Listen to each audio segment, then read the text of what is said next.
Delhi high court में एक जज और उनके घर से कैश बरामद होता है, यानी कि मामला भ्रष्टाचार का। और उसके बाद जो जज साहब को सजा सुनाई जाती है, उससे आपकी रूह तक कांप जाएगी। इतनी बड़ी सजा एक जज को सुनाई जाती है और यह साबित कर दिया जाता है कि इस देश में सभी एक समान है।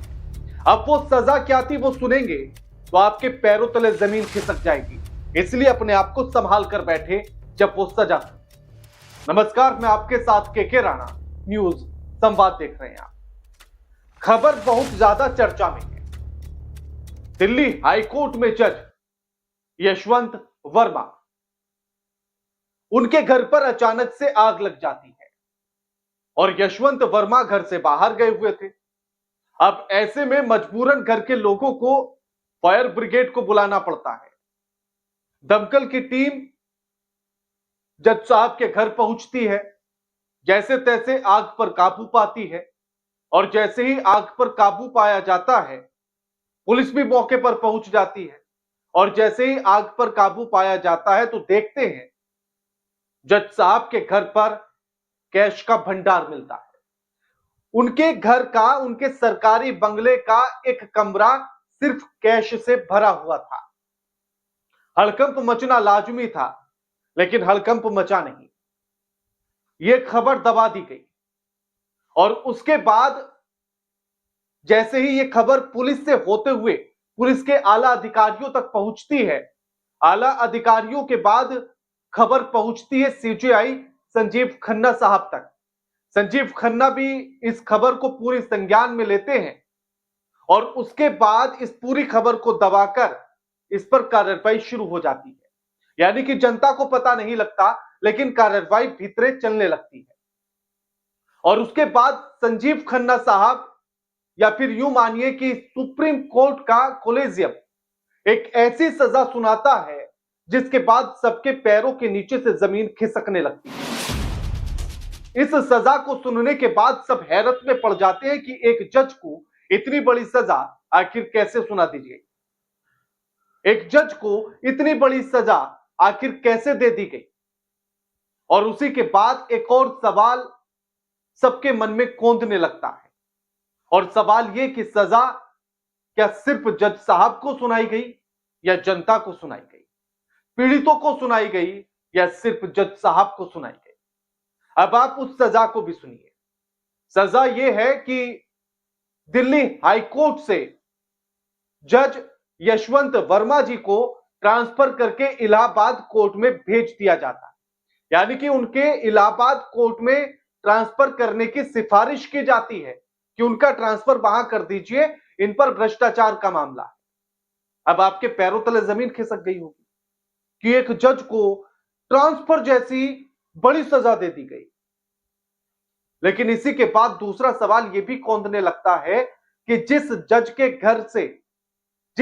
के घर के भीतर का एक कमरा सिर्फ कैश से भरा हुआ है, तो आप अंदाजा लगाइए कि कितना कैश होगा उस घर में। और कैश यानी कि ब्लैक मनी, यानी कि भ्रष्टाचार का पैसा। एक छोटा सा भी कमरा होगा, छोटे से छोटा कमरा भी होगा, यानी कि जो आम घरों में स्टोर होते हैं ना छोटे से, अगर उतना भी कमरा होगा, आप लगाइए आप कि उसमें अगर कैश रखा गया होगा तो कितने करोड़ रुपए का कैश होगा उसके भीतर। रिकॉर्ड बुक में जो दर्ज किया गया उसमें बेहिसाब कैश का जिक्र है। उसमें लिखा गया कि बेहिसाब कैश जज यशवंत वर्मा के घर से सरकारी बंगले से बरामद हुआ है। अब जब यह कैश बरामद हुआ, आईटी भी पहुंची होगी, ईडी भी पहुंची होगी, सीबीआई भी पहुंची होगी, लेकिन किसी को खबर का अता पता नहीं लगता। खबर तब सामने आती है जब जज साहब के ट्रांसफर की सिफारिश की जाती है, उनका ट्रांसफर किया जाता है दिल्ली हाईकोर्ट से इलाहाबाद हाईकोर्ट के लिए। और तब पता लगता है कि उन पर तो ऐसे ऐसे मामला था, उनके घर में आग लगी थी। अब सोचिए कि सरकारी बंगले में आग लग जाती है, खबर किसी को नहीं लगती। फायर ब्रिगेड बुझाने पहुंच जाती है उस आग को, खबर नहीं पता लगती। पुलिस का अमला पहुंच जाता है, खबर नहीं लगती। और जब इतना बड़ा कैश मिला तो ईडी, सीबीआई, आईटी भी वहां पहुंचे होंगे, खबर नहीं लगती, संजीव खन्ना साहब पहुंचते, खबर नहीं लगती। खबर दबा कौन रहा था? क्या यह सवाल आपके मन के भीतर नहीं उठता? और यह बात एनडीटीवी के रिपोर्टर ने भी बताई कि खबर तो एक सप्ताह पहले की है। उनके घर में आग लगने की घटना एक सप्ताह पहले की है, होली का समय चल रहा था। सुनिए। ये पिछले हफ्ते की घटना है, होली की छुट्टियां थी उस समय, ये घटना है और गंभीर मामला है जो न्यायपालिका के लिए काफी। अब सोचिए कि जिस जज के घर से इतना ज्यादा कैश मिला, भ्रष्टाचार का मामला उन पर बनता है, लेकिन सुप्रीम कोर्ट कॉलेजियम सिर्फ ट्रांसफर करके पल्ला झाड़ रहा है। अब आप सोचिए कि क्या आप ऐसे जज से इंसाफ की उम्मीद लगा सकते हैं? और ये मेरा देश है, महान है, जहां जज भ्रष्टाचार के मामले में लिप्त होते हैं और उन्हें सजाए ट्रांसफर दिया जाता है। कितनी हैरत की बात है। और आप और हम आम जनता इन्हीं जज साहब से उसी न्यायालय में न्याय की उम्मीद करते हैं।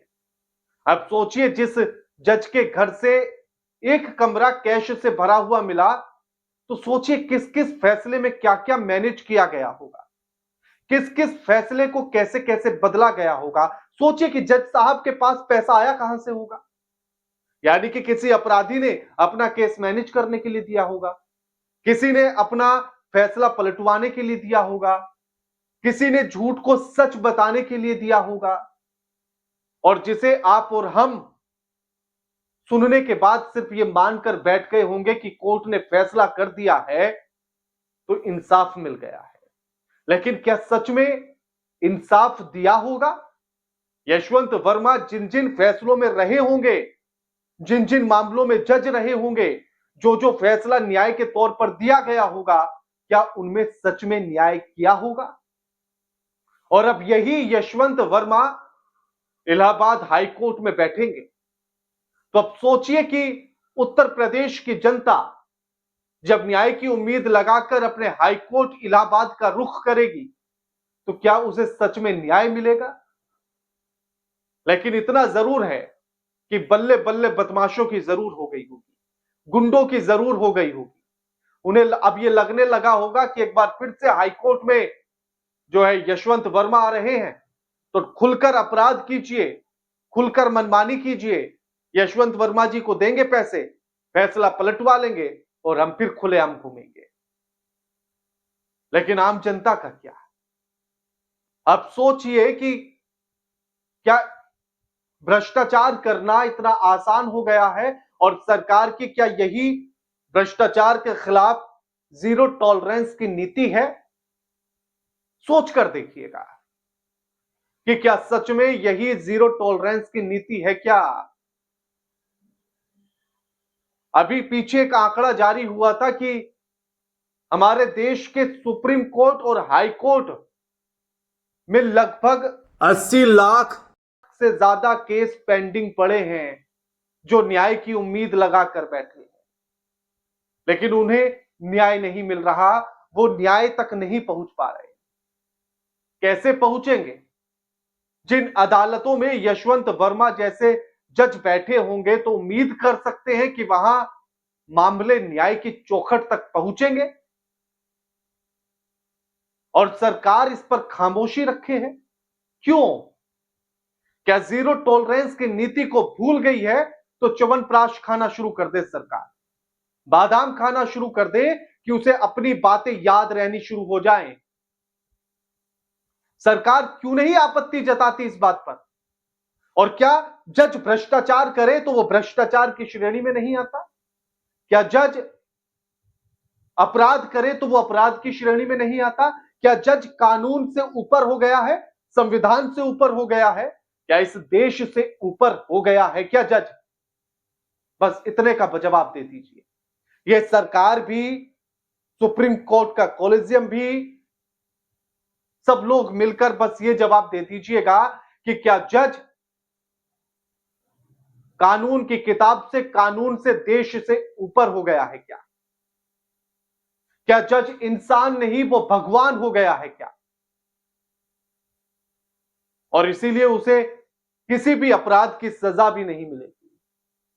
और इसीलिए यशवंत वर्मा को सिर्फ ट्रांसफर दिया गया है भ्रष्टाचार के मामले में, वो भी तब जब कमरे भरे हुए मिले कैश से। अब आप खुद सोचिए कि आपको कितना न्याय न्यायपालिकाओं से मिलेगा, अदालतों से मिलेगा। जरूर बताइएगा कमेंट करके। वीडियो लाइक कीजिएगा, शेयर कीजिएगा, चैनल को सब्सक्राइब करना मत भूलिएगा।